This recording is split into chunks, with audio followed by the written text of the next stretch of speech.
Hello guys, இது உங்கள் லெவலில் எக்ஸ்பிளைனர். இப்போ நம்ம என்ன பார்க்க போகிறோம்னா டிவைன் ட்ரிங்க் டிசைனுங்கிற மனுவால எபிசோட் 34 தான் பார்க்க போகிறோம். வாங்க நம்ம வீடியோக்குள்ளே போகலாம். ஸ்டார்டிங் சீரியன்லே ஃபிரின் ஒரு இடத்த தூங்கிட்டு இருக்கதான் கட்டுறாங்க. லைட்டாக கண்ணு முழிச்சு ஷியோஷி மாஸ்டர் அப்படி அவ சொல்கிறத கேட்ட சாக்குராவும், நீ ஏன்ச்சிட்டியா? ஃபெயரினும் டக்குன்னு ஏன்ச்சு. நீங்களா ஷியோஷி? சரி, இது என்ன இடம்? ஷியோஷிக்கும் மாஸ்டருக்கும் என்னாச்சு? அதுக்கு சாக்குராவும், நீ கெவினை சொல்கிறியா? அவன் செத்துட்டான். அவளும் மாஸ்டரா? அதுக்கு சாக்குரா இருந்துட்டு, நான் வந்து பார்த்தப்ப ஏற்கனவே அவன் மாஸ்டர் கையால் செத்துருந்தான். எனக்கு தெரிஞ்சு என் மாஸ்டரோட பவரை பார்த்து கெவின் பொறாமப்பட்டிருக்கும்னு நினைக்கிறேன். அதோட என் மாஸ்டர் உடம்புல இருக்க வித்தியாசமான சக்தியும் அவன் எடுக்கலான்னு பார்த்துருக்கலாம். இது மூலயமா அவ எந்த சந்தர்ப்பத்திலையும் ஒரு வில்லங்கிறத நிரூபிக்குது. அதை கேட்ட ஃபீரனும், மாஸ்டர் போயிட்டாரா? அவர் உண்மையிலேயே போயிட்டாரா? அப்போ ஷியோஷி பாடி ஏற்கனவே டேமேஜ் ஆயிருந்தது. அதுக்கு சாக்குரா இருந்துட்டு, உனக்கு கவலையாவே இல்லையா? நானும் மாஸ்டர் மட்டும் உனக்கு ஹெல்ப் பண்ணலனா அவரும் கூட சேர்ந்து உன்னையும் கொண்டிருப்பாங்க. நான் உன்னை இன்னுமே நம்பல, ஆனா நீ ஏஞ்சதும் வெளியே வர சொன்னாங்க. அப்ப ஹீரோ சொல்றான், சாக்குரா அவளுக்கும் இதுக்கு சம்மந்தமே இல்லை.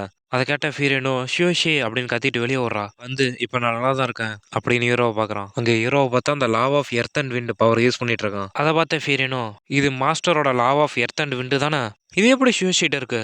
அப்போ ஹீரோவும், நீ இப்போ தானே ஏஞ்ச, உனக்கு எப்படி இருக்கு அப்படின்ட்டு யோசிச்சு பார்க்குறான். ஒரு துரதிருஷ்டவசமே எனக்கு அதிர்ஷ்டவசமாக மாறிடுச்சு. அது மூலயமா லாவ் ஆஃப் எர்த் அண்ட் விண்டு கிடச்சிருக்கு. என் சிஸ்டமும் இப்போ அப்டேட் ஆயிடுச்சு. அப்புறம் நான் சில மரணங்களையும் பார்த்தேன். மீதி இருந்த எனர்ஜியை வச்சு நான் 6 தடவை லெவலப் பண்ணேன். அதோட நான் அந்த காப்பி பண்ணுற ஸ்கில்லை வச்சு இந்த லாவ் ஆஃப் எர்த் அண்ட் விண்டை காப்பி பண்ணேன். அது மூலயமா இன்னும் என் பாடியில் நிறைய எனர்ஜி வந்துட்டு இருக்கு. இப்படிலாம் யோசிச்சுட்டு மறுபடியும் ஃப்ரீனை பார்த்து, ஃபீரின் நேற்றுக்கு நைட்டு நீ அங்கே என்ன பண்ண? இனிமேல் எப்படியும் என்ன நம்ப மாட்டீங்க மாஸ்டர் அப்படி பண்ணதுக்கப்புறம். இல்லை உங்களால் என்ன நம்ப முடியுமா? அது சாக்குரா வந்து, நேற்றுக்கு நைட்டு அந்த டீச்சர் யாரையுமே அங்கே வர சொல்லி ஆர்டர்லாம் பண்ணல. மாஸ்டருக்கு எதிர்த்து ஏதாவது ஆம்பியூஷ் அட்டாக் தான் நடந்திருக்கும்னு நினைக்கிறேன். அதோட நீ அவனோட ஸ்டூடெண்ட் தானே, அவன் எப்படி இருப்பான்னு உனக்கு தெரிஞ்சிருக்கும்ல. அதுக்கு அவன் ஒண்ணுமே சொல்லாம ஹீரோ கிட்ட நடந்து வந்துட்டே அவன் மேஜிக் யூஸ் பண்றா. அந்த நேரத்துல 2 பேத்து நடுவில் சாக்குரா வந்து, இங்க நீ என்ன பண்ற அப்படின்னு கத்துறா. அவளும் ஒண்ணுமே சொல்லாம அவன் ஐட்டம் பாக்ஸ் எடுத்து ஒரு ஸ்டாஃப் எடுக்கிறா. அதை ஹீரோ கிட்ட நீட்டி, நேற்று நைட்டு இதை தான் ஒன்று நான் கொடுக்கணும்னு நினைச்சேன். அதை பார்த்த சாக்குராவும், என்ன ஒரு ஸ்காஃபா? அதை பார்த்த ஹீரோவும், ஆமா அன்னைக்கு முன்னாடி நாள் அவ சொன்னால நீ என்கிட்ட எதுவுமே பேசாமல் போயிடுவேன்னு நினச்சேன். அதனால தான் நைட்டு வந்தேன். எனக்கு பின்னெல்லாம் போட தெரியாது, அதனால இதை மேஜிக் வச்சு தான் செஞ்சேன். உனக்கு இது பிடிக்கலனா தயங்காமல் தூக்கி போட்டுரு. ஹீரோவும், ஃபீரின் இதை நிறுத்து. மாஸ்டர் உங்களை தவறாக புரிஞ்சுக்கிட்டாரா என்னன்னு எங்களுக்கு தெரில. அப்புறம் இப்படி ஷாமலாக பயிற்சி கொடுத்தாரு, அதனால் அந்த கடை என்னால் மறக்க முடியல. நீ என்னதான் என் மாஸ்டரை கொண்டிருந்தாலும் அதை பற்றி எனக்கு யார்கிட்டையும் சொல்ல விருப்பம் இல்லை. நம்ம ஸ்டார்டிங் லேட்டஸ்ட் ஸ்டேஞ்சஸ்ட்டு நான் சொல்லிடுறேன் அப்படி சொல்லிட்டு அழுகுறா. அதை பார்த்து சாக்குறாவும், ஹீரோ என்ன சொல்ல போகிறான் அப்படின்னு பார்க்குறா. ஹீரோ தேங்க்ஸ் இது எல்லாத்துக்கும் அப்படின்னு சொன்னதும் அவன் கிளம்புறா. சாக்குறாவும் அந்த கெவின் ஹீரோ மேலேயே கை வைக்க பார்த்தான். அப்போ தான் என் காடை இறக்குனேன். அந்த பவர் மாஸ்டரோட தான் இருக்கும்னு நினைக்கிறேன். நான் மாஸ்டர் வந்து பார்த்தப்ப அவரோட பாடி நம்ப முடியாத அளவு வேகமாக ரெக்கவர் ஆகிட்டு இருந்தது. மாஸ்டர் லெவல் 12 இருந்தாலும் கெவின் எப்படி தோக்கடிச்சிருப்பாரு அப்படின்னு ஹீரோ. எப்படா கெவினை தோக்கடிச்சான்னு சாக்குரா யோசிச்சு பார்க்குறா. அந்த நேரத்தில் ஹீரோவும், சாக்குரா அப்படிங்கிற அவளும், ஏஸ் நேற்று நைட்டு கெவின் என் மேலே நம்ப முடியாத அளவுக்கு கோவமாக இருந்தான். கிட்டத்தட்ட என்ன கொண்டிருப்பான். அவன் என்னை ஹீல் பண்ணான், அதனால அவன் ஃப்ரெண்டுன்னு நினச்சேன். அதுலேட்டு நான் ஒரு பாடம் கற்றுக்கிட்டேன், யாரையும் அவ்வளோ சீக்கிரம் நம்பக்கூடாதுன்னு. அதை கேட்ட சாக்குராவும், மாஸ்டர் அப்படின்னு பார்க்குறா. இனிமே நீங்கள் என்ன பண்ணுவீங்கன்னு எனக்கு தெரில. அந்த டிவைன் பனிஷ்மெண்ட் என்ன அட்டாக் பண்ணப்ப எனக்கு உயிரோட நம்பிக்கையே இல்லை. நீங்கள் தான் என்னை உயிரோட ஊக்கப்படுத்தினீங்க. அதனால தான் சாக்குரா நான் உன்னை நம்புகிறேன். உங்கள் பாஸ்ட்டை இப்போ சொல்ல விருப்பம் இல்லைனா நீங்கள் சொல்லணும், ஆனால் கரெக்டான நேரத்தில் நான் கேட்பேன் அப்படிங்கிறான். அது சாக்குறாவும் ஓகே அப்படின்னு அவன் சொன்னதும், சரி வா போகலாம் அப்படின்னு ஹீரோ இஷ்டம் போகிறான். அதுக்கப்புறம் ஹீரோ அந்த ஃபீரன் எப்படி இந்த ஸ்காஃபை தெரிஞ்சிருப்பான்னு யோசிச்சு பார்த்து அதை அவன் கழுத்தில் மாட்டிக்கிறான். சாக்குறாவும் அந்த புக்கில் கெவின் பேர் அடிச்சுட்டு தேங்க்யூ மாஸ்டர் அப்படிங்கிறா. அப்படி அவள் அடிச்சதும் ஹீரோ கூடயே வந்துடுறான். அந்த சீன் அதோட கட் பண்ணி பப்ளிக் டஞ்சன்ட்டை தான் கட்டுறாங்க. இந்த டஞ்சனுக்கு தனியாக போகிறத திட்டமிட்டுருக்கியா? இந்த அப்ளிகேஷன் கொடுத்துட்டோன்னா திரும்பிலாம் வர வைக்காது, இது ரொம்ப டேஞ்சர். சுற்றி பாரு, மற்றவங்களாம் அட்லீஸ்ட் 3 பேர் இருக்கிற பார்ட்டிலாவது இருக்காங்க அப்படின்னு சேர்மன் சொல்லிட்டு இருக்காரு ஹீரோட்ட. அந்த நேரத்தில் ஹீரோ அவன் பவரை வச்சு அந்த பேப்பரை பறக்க வச்சு, இதெல்லாம் எனக்கு ஓகே அப்படிங்கிறான். நான் இப்போ ரொம்ப ஸ்ட்ராங்காக இருக்கேன். அதோட கட் பண்ணி இன்னொருத்தன் காட்டுறாங்க. என்னது யூஎஸ்ஏ ஸ்கவுட் பண்ணுமா, அதுவும் சேர்மன் அனுப்புனாரா? ஹீரோ கும்பல் எவ்வளோ வேகமாக நகர்த்து நீங்கள் குறைச்சி மதிப்பிடுறீங்கன்னு நான் நினைக்கிறேன். கிட்ட பேசிட்டு இருந்தவனும், இப்போ எல்லாம் திறமையான யங்ஸ்டர் வந்து ஃபைட் பண்ண தான் விரும்புகிறாங்க. சாண்ட்ரோ அங்கே ஏதாவது வேலை பண்ணிட்டு இருக்கியா? நீ பேசுறது எனக்கு சரியாக கேட்க மாட்டேங்குது. ஆமாம், ஒரு சின்ன வேலை தான். அவன் இதில் கலந்துக்கிட்டானா அந்த ரூக்கி டூரில் அவனுக்கு என்ன கிடைக்குதுன்னு பார்ப்போம். அந்த நேரத்தில் மலமாடு மீறி ஒருத்தன் வந்து, கேப்டன் எல்லாம் முடிஞ்சு, அதுக்கு கேப்டனும் எனக்கு கொஞ்சம் தோன்ற வேலை இருக்குது. சரி, நான் டோர்னமெண்ட் வரைக்கும் ரெஸ்ட் எடுக்கிறேன். நீங்கள் அதை சின்ன வேலை நான் சொல்கிறீங்க, ஆனால் உங்கள் இன்ஃப்ளூயன்ஸை அதிகப்படுத்த நீங்கள் கஷ்டப்பட்டு உழைக்கிறீங்க மாதிரி தருது. அந்த நேரத்தில் அந்த அடிச்சு ஈத்துருந்தவனை பார்த்து, ராத் கொஞ்ச நேரம் ஆயிடுச்சு, என் நிபந்தனையை மட்டும் ஏற்றிருந்தேனா இந்த மாதிரி நடந்திருக்காது அப்படிங்கிறான். அதுக்கு அவனும், சாண்ட்ரோ நீங்கள் என்னதான் எங்களை வலுக்கட்டமாக ஈத்துட்டு போனாலும் அங்கே ஒன்றுமே நடக்காது. நான் பல வருஷமாக இந்த தொழிலில் தான் இருக்கேன், அதனால் எனக்கு சாவ நினச்சி கவலை இல்லை. சரி செத்துப்போ அப்படின்னு அவன் தலையை வெடிக்க வைக்கிறான். அதுக்கப்புறம் அவனை பிடிச்சிருந்தவனை பார்த்து, லோகா இனிமேல் எல்லாத்தையும் ஒன்ட்ட விட்டு வர்றேன், அப்படி அவன் சொன்னது அந்த லூகாங்கிறவனும் சரி இனிமேல் அதை நான் பார்த்துக்கிறேன். அப்படி அவன் சொல்கிறதோட அந்த சீனை கட் பண்ணி இந்த பப்ளிக் டென்ஷன் இருக்கிற இடத்த காட்டுறாங்க. உங்கள் முட்டாள்தனத்தை விட்டுட்டு போய் வீட்டுக்கு போகிற வேலையை பாருங்க. நீங்கள் லெவல் 18 தான் இருக்கீங்க, ஆனாலும் நீங்கள் தனியாக போய் ஒரு டஞ்சனை கிளியர் பண்ண போறீங்களா? நீங்கள் அங்கே போனால் உயிரோட கூட இருக்க மாட்டீங்க. அதுக்கு ஹீரோ தனியாக போகக்கூடாது எந்த ரூல்ஸுமே இல்லையே, எனக்கு ரொம்ப அவசரம், நான் இதுக்கு ஏற்கனவே ரெஜிஸ்டர் பண்ணி வச்சிருந்தேன். அதுக்கப்புறம் நீ என்ன இப்போ சாவ தயாராக இருக்கியா? கூட இருந்தவங்க கூட அவன் போகணும்னு நினைக்கிறான் பிறகு, அதனால் நீங்கள் என்ன சொன்னாலும் அவனை தடுக்க முடியாது அப்படிங்கிறான். அப்புறம் அவன் தனியாக வந்து உன் பேர் சுவேஷி தானே? ஆமாம், நீ ஏற்கனவே ரெஜிஸ்டர் பண்ணியிருக்க.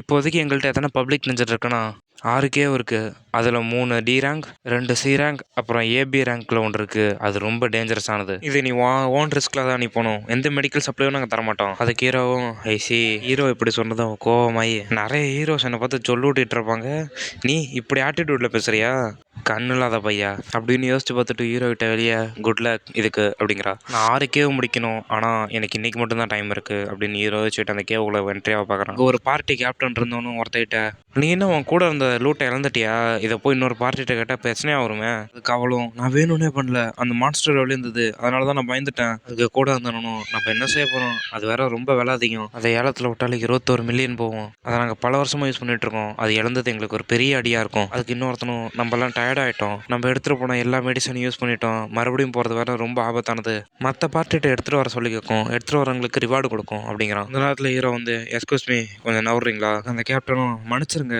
நீங்கள் இந்த சி கிளாஸ் டஞ்சனை புரிஞ்ச பார்த்து அந்த கூட இருந்தவனும் நான் அவனை இதுக்கு முன்னாடி பார்த்ததே இல்லை, அவன் ஒரு புது ஆள் மாரி தெரியுறான், நீ உண்மையாலே அவன் பார்ட்டியை நம்ப போறியா? அதுக்கு அந்த கேப்டனும் ஷூ வாய முடு, அவசரத்தில் உன் காலை சுட்டுக்காத. அந்த நேரத்தில் அவளும் ஹீரோ கிட்ட போய் நான் உள்ள ஒரு மந்திர குளத்தை தொலைச்சிட்டேன், அதை எனக்காக எடுத்துட்டு வரீங்களா? அதை பார்த்து இவனும் 2 பேரும் அவள் பாரு ஆல்ரெடி போய் உன்ட்ட கேட்குறா. அந்த கேப்டனும் அவளை பிடிச்சி தலையிலே அடிச்சு நீங்கள் உண்மையாலே இந்த டஞ்சன் போனீங்கன்னா அது உள்ளே போய் வெளியே வர வழியிலே அந்த கிடக்கும், நீங்கள் வெளியே வந்ததுக்கப்புறம் நான் ரிவார்டு கொடுத்து கூட வாங்கிக்கிறேன் அப்படிங்கிறான். அதுக்கு ஹீரோ சொல்கிறான் நான் சோலோவாக தான் போகிறேன், எனக்கு பார்ட்டிலாம் எதுவும் இல்லை. அதை கேட்ட அந்த கேப்டன் வாயை பொழுந்துக்கிட்டு இன்னது சோலோவாக டஞ்சனுக்குள்ளே போகிறானா? அந்த நேரத்தில் கூட வந்தானும் உன் லெவல் என்ன, நீ ஏபி ரேங்க் ஹீரோவாக இருப்பியோ, ஆனால் நீ ரொம்ப எங்கே இருக்கிய? ஹீரோவும் என் லெவல் 18, நான் டி ரேங்க் ஹீரோ. கேட்ட அந்த பார்ட்டியும் லெவல் 18 டி ரேங்க் ஹீரோவா, அதுவும் தனியாக போகிறான், இது டெஸ்டிங் டஞ்சன் கூட இல்லையே, உங்கள் லெவலை ஷோ பண்ணுங்க. அந்த கேப்டன் சொல்கிறான் என் பார்ட்டிலே 5 பேர், magician, priest, thief, shield warrior, அப்புறம் வாரியர், அதோட எங்களோட ஆவரேஜ் லெவலே 20. இந்த சி ரேங்க் டஞ்சனில் ஒரு சின்ன தப்பு பண்ணாலும் அது பெரிய ஆபத்தாக வந்துடும், அதனால கவனமாக இருங்க அப்படிங்கிறான். ஹீரோ உங்கள் அட்வைஸுக்கு தேங்க்ஸ், ஆனால் எனக்கு நேரம் இல்லை அப்படின்ட்டு என்ட்ரு ஆகிறான்.